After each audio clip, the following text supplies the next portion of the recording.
வணக்கம். Tamil Nadu rain weather news. தற்போது வங்கக்கடலில் ஆழ்ந்த காற்றழுத்த தாழ்வு மண்டலம் நீடித்து வருகின்றது. குறிப்பாக தெற்கு இலங்கை மற்றும் அதை ஒட்டியுள்ள மத்திய இலங்கையில் ஆழ்ந்த காற்றழுத்த தாழ்வு மண்டலம் நீடித்து வருகின்றது. ஆழ்ந்த காற்றழுத்த தாழ்வு மண்டலம் என்பது ஒரு புயலுக்கான முந்தைய ஸ்டேஜ்னு சொல்லுவோம். அதாவது காற்றழுத்த தாழ்வு மண்டலம், ஆழ்ந்த காற்றழுத்த தாழ்வு மண்டலம், அதுக்கப்புறம் புயல், அப்புறம் தீவிர புயல். ஆனால் இந்த சிஸ்டத்தை பொறுத்த வரைக்கும் இந்த ஆழ்ந்த காற்றழுத்த தாழ்வு மண்டலமாக நீடித்துட்டு இருக்குது. நீங்கள் பார்த்தாலே தெரியும். அதாவது இலங்கைக்கு, தெற்கு இலங்கைக்கும் மத்திய இலங்கைக்கும் இடப்பட்ட பகுதியில், அதனால் டெல்டா உள்ளிட்ட பகுதிகளெலாம் கனமழை முதல் மிக கனமழை பதிவாயிருக்கு. காலையிலேருந்து டெல்டா மாவட்டங்களில் நல்ல மழை பதிவாயிருக்கு. நம்ம ஏற்கனவே சொல்லியிருந்தோம். இதனுடைய ட்ராக் வந்து நம்ம ராம்நாடுக்கு டெல்டாக்கு இடப்பட்ட பகுதின்னு சொல்லியிருந்தோம். டெல்டா மாவட்டங்களில் வந்து நல்ல மழை, கனமழை வந்து மிக கனமழைக்கான வாய்ப்பு இருக்குன்னு சொல்லியிருக்கோம். அதே போல் ராமநாதபுரம் மாவட்டத்தை பொறுத்த வரைக்கும் காலையிலேருந்து அடைமழை பெஞ்சிட்டு இருக்கு. குறிப்பாக அதே போல் வந்து தூத்துக்குடி மாவட்டத்தில் சில இடங்கள்லேருந்து லேசான மழை முதல் மிதமான மழை பதிவாயிருக்கு.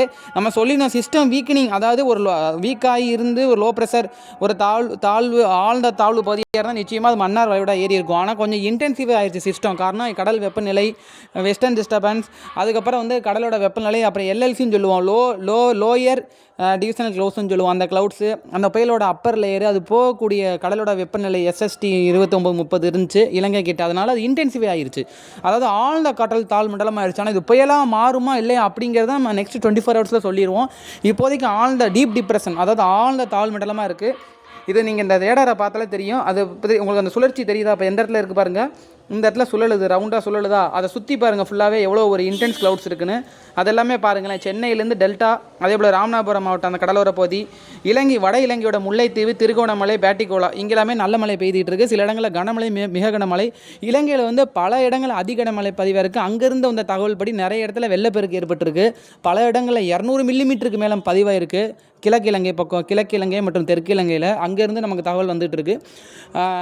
ஸோ அதை நம்ம பார்க்கும்போது பார்த்திங்கன்னா ஏகப்பட்ட க்ளவுட்ஸ் வந்து இன்னும் நிறைய ஃபார்ம் ஆகிட்டு இருக்குது. இது வந்து ஸ்லோ மூமெண்ட்டில் இருக்கும் போது, அதாவது வட இலங்கை வரைக்கும் வரும். அதுக்கப்புறம் அது வந்து சைக்ளோனாக மாறுமா, அதாவது புயலாக மாறுமா அப்படிங்கிறத நம்ம தொடர்ந்து வானிலைகள் தெரிவிப்போம். உன்னிப்பாக பார்த்து நமக்கு ஒரு துல்லியமாக தெரிவிச்சிருவோம் நெக்ஸ்ட் 24 ஹவர்ஸில். சரிங்களா?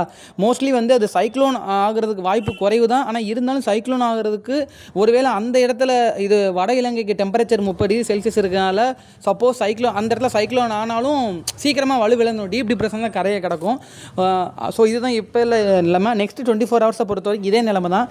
சென்னை, திருவள்ளூர், காஞ்சிபுரம், இந்த சென்னையிலேருந்து ராமநாதபுரம் மாவட்டம் கடலோர பகுதிகளில் கனமழை முதல் மிக கனமழையும், ஒரு சில இடங்களில் அதிகனமழை பதிவாக இருக்கும். இந்த அதிகனமழை அப்படின்னு நம்ம சொன்னோம்னா சென்னை, திருவள்ளூர், காஞ்சிபுரம் அந்த பார்டர் உள்ள அந்த கோஸ்டல் பகுதியில் அதிகனமழை பதிவாகும். ஒரு சில இடங்களில் தான், அதை ஒட்டுமொத்தமாக சொல்லலை. அதில் ஏதாச்சும் ஒரு சில இடங்களில் அதிகனமழை பதிவாகும். அந்த வட கடலோர பகுதி உள்பகுதி இருக்குல்ல, அதாவது அந்த கடலோர பகுதியோட உள் தமிழகத்தில் கனமழை பதிவாகும். அதுக்கப்புறம் உள் மாவட்டங்களில் மிதமான மழை இருக்கும். அப்படி தான். ஏன்னா இது வந்து உள்ளே கிராஸ் ஆக போகிறது கிடையாது. இந்த தாழ்வு மண்டலம் ஒருவேளை உள்ள அதாவது நம்ம ஒரு டெல்டாலேருந்து உள்ளே கிராஸ் ஆச்சு, உள் மாவட்டங்களை கிராஸ் ஆச்சுன்னா அந்த பக்கம் ஃபுல்லாக மழை பெய்யும். ஆனால் இது வந்து கோஸ்டல் ஒட்டியே போய் அங்கேயே இது பண்ணி அங்கேயே வீக்காய் வலுவிழக்க போகுது. ஸோ அதனால் வந்து அந்த கோஸ்டல் ஒட்டி உள்ள பகுதி தான் அதிக மழை இருக்கும். அதாவது அந்த இடத்துல தான் நமக்கு வந்து அதிகமான ஒரு அதீத கனமழை இருக்கும். ஒரு மேக கனமழை டு அதீத கனமழை இருக்கும். அந்த கோஸ்டல் ஒட்டி உள்ள அந்த வட கடலோர பகுதியில் ஒரு சில இடங்கள்லையும், தென் கடலோர பகுதியில் ஒரு இடங்கள்லையும் இந்த வாய்ப்பு இருக்குது. இந்த நெக்ஸ்ட்டு 24 ஹவர்ஸை பொறுத்தவரைக்கும் இதே நிலை தான் நீடிக்கும். ஃபர்தராக ட்ராக்கை பார்த்துக்கிட்டே இருப்போம். இது ஒரு புயல் ஆச்சுன்னா விண்டு எவ்வளோ இருக்கும்? ஆனால் இப்போ டீப் டிப்ரெஷன் இருக்கிறதுனால விண்டு வந்து 65 to 70 அதுக்குள்ளே தான் இருக்கும். 75 to 80 கிலோமீட்டருக்கு மேலே அந்த புயலோட அந்த அவுட்டர் லேயர் விண்டு இருந்தால் தான் அந்த புயல்னு அறிவிப்பாங்க. இப்போதைக்கு வந்து 65 to அந்த கண்டிஷனில் டீப் டிப்ரெஷன் ஆழ்ந்த தாழ்வு மண்டலமாக தான் இருக்குது. அது புயலுக்கு முந்தைய ஸ்டேஜ் தான். ஏன்னா இதுக்கப்புறம் புயல் இருக்குது, அதிதீவிர புயல் இருக்குது, தீவிர புயல், மிக தீவிர புயல் அப்படிங்கலாம் இருக்குது. ஆனால் இப்போதைக்கு புயல் ஆகிறதுக்கு வாய்ப்பு குறைவு தான். இருந்தாலும் நம்ம தொடர்ந்து கண்காணிப்போம். ஸோ வட இலங்கை வந்துட்டு அதுக்கப்புறம் புயல் ஆகிறதுக்கும் வாய்ப்பு இருக்குது. ஸோ புயல் ஆனாலும் அது வந்து சப்போஸ் வந்து நல்ல மழை தரக்கூடிய புயலாக தான் இருக்கும். அது கோஸ்டல்லே இன்ட்ராக்ஷன் போகும்போது நமக்கு வலுவிழந்து ஒரு தாழ்வு மண்டலமாக அந்த மாதிரி தான் அது எந்த இடத்துல போதா. உதாரணத்துக்கு நம்ம டெல்டா நோக்கி போகும்போது ஒரு டெல்டாவில் கரையை கிடக்கலாம், இல்லை வடகடலோர மண்டலம் கரையை கிடக்கலாம். ஆனால் வட இலங்கைக்கு அப்புறம் தான் அடுத்த கட்ட ட்ராக் நம்ம கரெக்டாக சொல்ல முடியும். ஏன்னா இப்போ வந்து மத்திய இலங்கையில் இருக்குது, நாளைக்கு தான் வட இலங்கை வருது. மூவ்மெண்ட் ஸ்லோவாக தான் இருக்க போது. நல்ல மழை இருக்குது, நல்ல அதிதீவிர கனமழையெல்லாம் ஒரு சில இடங்களில் பெய்யும். நிச்சயமாக நல்ல மழைக்கான வாய்ப்பு இருக்குது. ஸோ மீனவர்கள் வந்து கடலுக்கு மீன் பிடிக்க செல்ல வேண்டாம். நெக்ஸ்ட்டு 4 நாளைக்கு செல்ல வேண்டாம். வடகடலோர மாவட்டம், தென் கடலோர மாவட்டம், இலங்கை பகுதி, தென்மேற்கு வங்கக்கடல், கன்னியாகுமரி வங்கக்கடல், இந்த இடத்துலலாம் கன்னியாகுமரியில் மழை இல்லை, அதனால நம்ம கடலுக்கு போவோம் அப்படிலாம் வேணாம். கடல் காற்று வந்து நமக்கு 50-60 கிலோமீட்டர் வேகத்தில் வந்துக்கிட்டே இருக்கும்.